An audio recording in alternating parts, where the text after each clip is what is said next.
సరేనండి, మా ఇంటికి అయితే కొత్త చుట్టాలు అయితే వచ్చారు. రండి.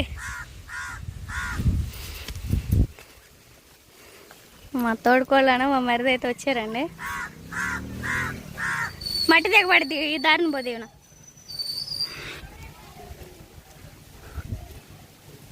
బావ అయితే చికెన్ ఇంకా అయితే తీసుకొచ్చాడండి. ఇంకా కొత్త జంట కదా అందుకని చెప్పేసి చికెన్ తీసుకొస్తే కర్రీ భోజనం వండేసేయాలి. ఎప్పుడే ఇంకోళ్ళు వచ్చారని చెప్పేసి ఇంకా అదే కాకుండా వర్షానికి రోతకి ఇంకా అడిపోయి చిరిపోచ్చి అయితే బాగా చెండాలని దొక్కాడు. అందుకని కిచెన్ ఇదంతా శుభ్రం చేశాను.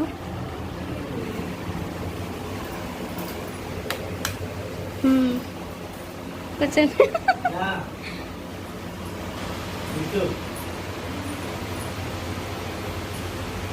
అన్నయ్య డబ్బా బండి వేసుకుని వస్తున్నాడా?